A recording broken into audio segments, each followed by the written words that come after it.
Hey guys, this is OddOneGaming. This is going to be another Raid Shadow Legends video.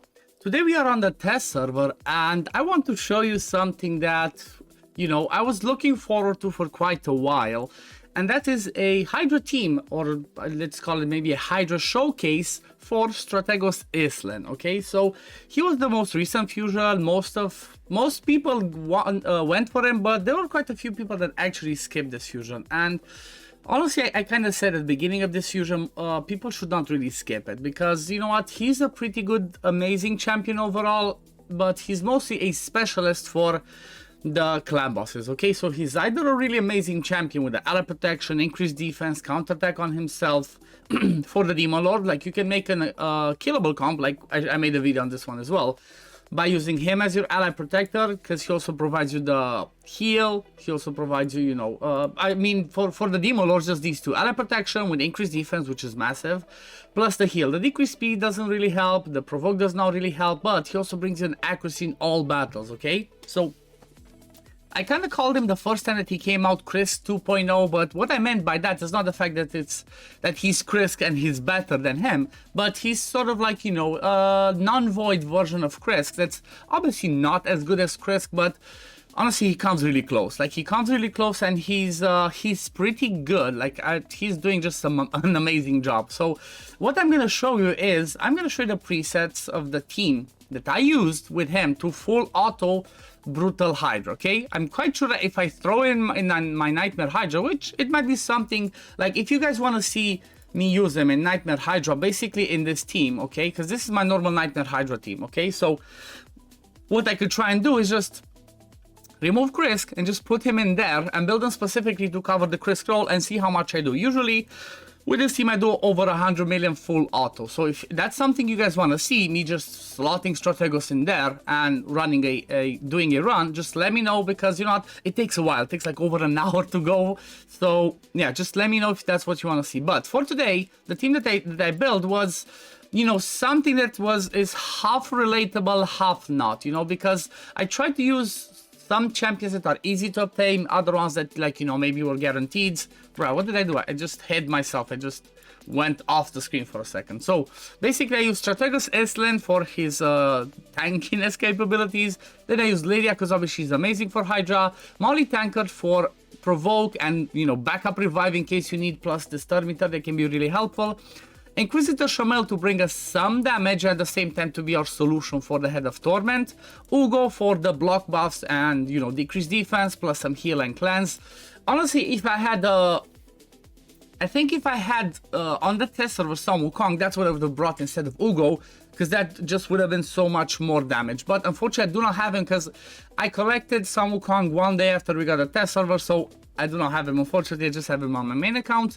And then there's Artag that, well, he was a free login champion a while back that, brings us the HP burn, the decreased attack, and extension of HP burn. So he's pretty good overall, and I feel like this is a pretty balanced team, because I have block buffs, decreased speed, increased speed, provoke, torment counter, increased defense, strengthen, have all the good stuff, plus the ally protection. But what I want to show you for today's video is the fact that Islin is he's the ultimate tank. Like, he did not die, unless I missed it, because it was on full auto. He just did not die. He does not want to die. He's so tanky that he'll be the last one standing and just never dying. He's just like, come at me, bro. Like, he's just amazing. So the way that I built him is I made him prioritize the ally protection first, increase defense, because that's the first thing that we want. Then second priority to be the decreased speed, because like I mentioned, he's one of the very few champions that brings AoE decreased speed that also brings something else. Apart from the fact that he can decrease the duration of buffs, he can also bring this massive protection, plus the heals, which unfortunately the heals are not working. So the heals currently are not working as intended, because when he has a shield, he does not heal everybody else. We already know that player made an announcement, like Raid made an announcement about this one being fixed. So after that happens, I could easily drop Ugo, because I feel like the healing from Islin will be just fine. He's gonna do a ton of healing. Plus he has the backup provoke on the A1. This is not perfect for full auto, but if you want to manual it, this is gonna be amazing. Like 50% chance to provoke on each hit is definitely a good backup provoke. Then Lydia, she can do whatever, but normally she would prioritize the A2, then the A3. Molly, I make her open with the provoke, then prioritize the revive. In case somebody dies, I want her to prioritize and revive that person, then come back to her provoke. And, you know, put the reflect damage, because she's kind of... She's the mischief tank in tandem with Islin. Like, if I had some Wukong, maybe I would have changed it and brought somebody else instead of Molly. I could even bring maybe, what's her name, Estrala, or somebody else in there. I just wanted to bring her just in case something goes wrong. In a full auto team, you kind of want to have the Reviver as a backup, you know, if you want full auto. If it's manual, you can go without Reviver, just gotta be careful. Then Chamel prioritizes the A2, Ugo prioritizes the A2 as well because of the block buffs. And then Artak, first priority HP burn, second priority the activation. So what I will be doing is I'm gonna play like not the whole run, because it's a long run. That's like that's all I'm gonna say. It's a really long run, but I will play like 5-6 minutes of it. So a little bit of the beginning and then a little bit of the end. Then we're gonna come back, see the damage, see what happened, and show you the build. So see you in a bit.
Okay, and we're back. So what are we saying? Almost 110 million damage on Brutal, full auto.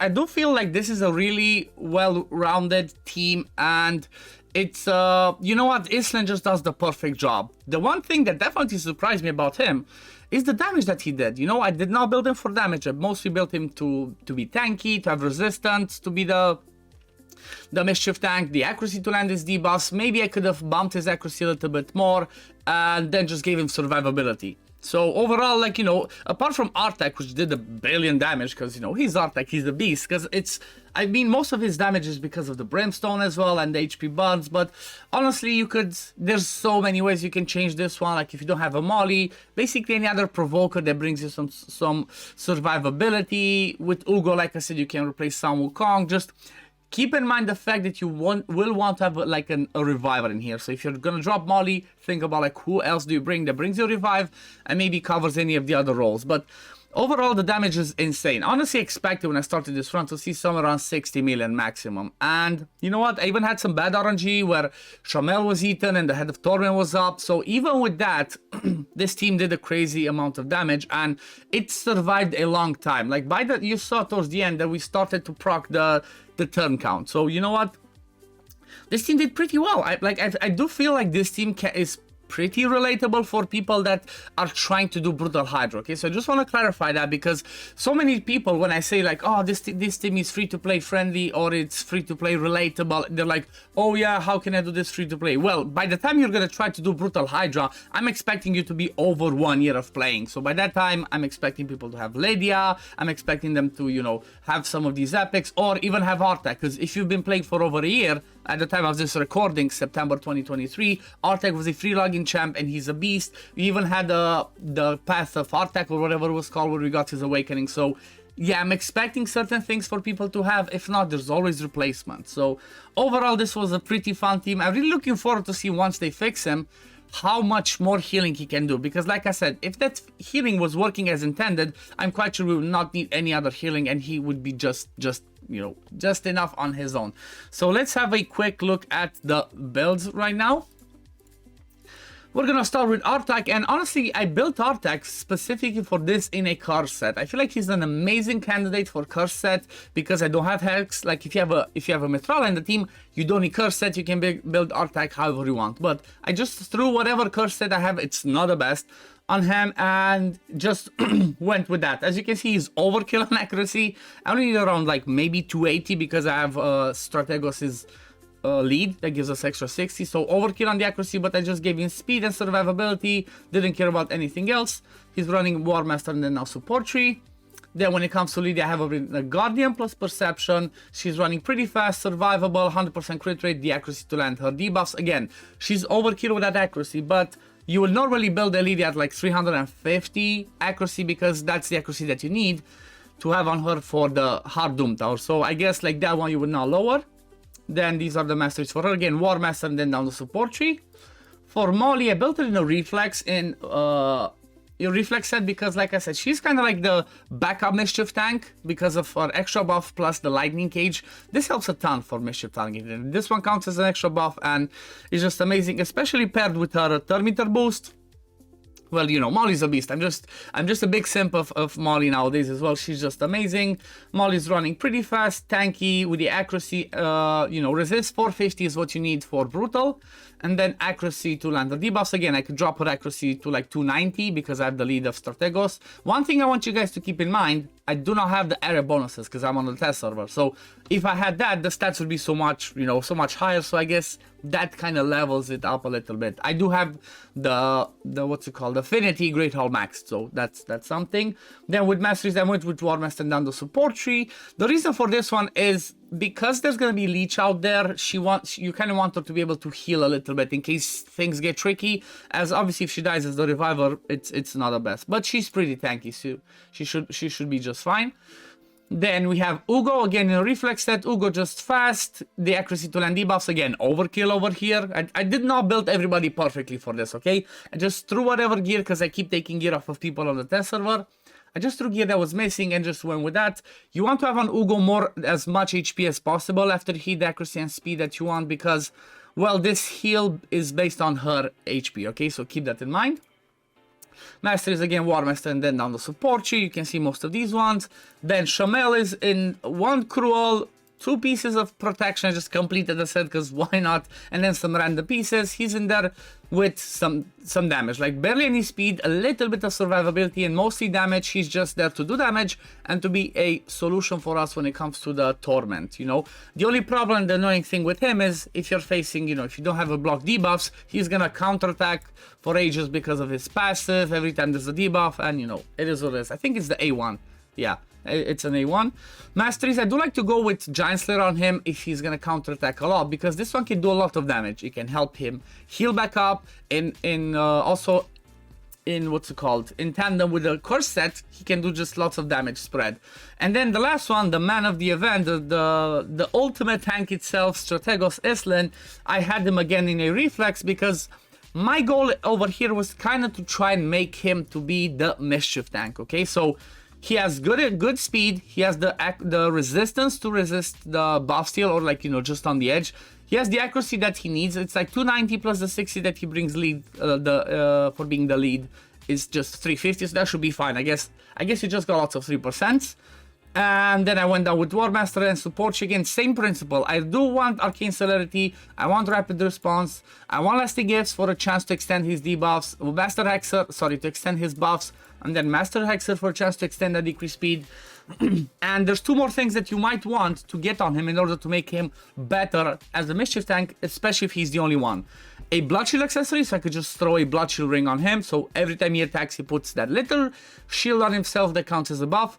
And if you have an Awakening, same thing as Molly, Lightning Cage, okay? Because if he has the Lightning Cage, that's an extra buff. That means he's gonna be a tank. And honestly, that makes it so good in, you know, in association with the counterattack, because, well, every time he gets attacked, he counterattacks, he does some damage. War Master procs, you know, if he gets attacked by DK, he can counterattack the DK. So Strategos is just an awesome champ. Like, I'm not comparing him again. I'm not saying he's Duchess, Krisk level, but he's definitely the next tier down when it comes to Hydra. He's 100% the ultimate tank for Hydra. I really like him, and I'm definitely going to be looking on my main account, even though I have, like, you know, perfect teams. Like, if I show you over here, I already have some crazy teams. I'm going to have a look to see where I can squeeze him in, either my brutal team or maybe in my hard team. But he's definitely going to come in my teams once I'm going to build him on the main account. But yeah, anyway, this is gonna be it for the video today, guys. I hope you enjoyed this Strategos Islin showcase for Hydra, because I believe some, you know, people out there are just looking down on him because they wanted to skip this fusion, and I do believe he's a really good champion, especially after they're gonna fix that healing from his passive. He's gonna be so much better. And yeah, this is gonna be it for the video today, guys. Thank you all for watching. If you enjoy my content, don't forget to like this video, subscribe to the channel to see when I upload next, and I'm gonna see you on the next one. Peace, love, take care, everyone. Bye, guys.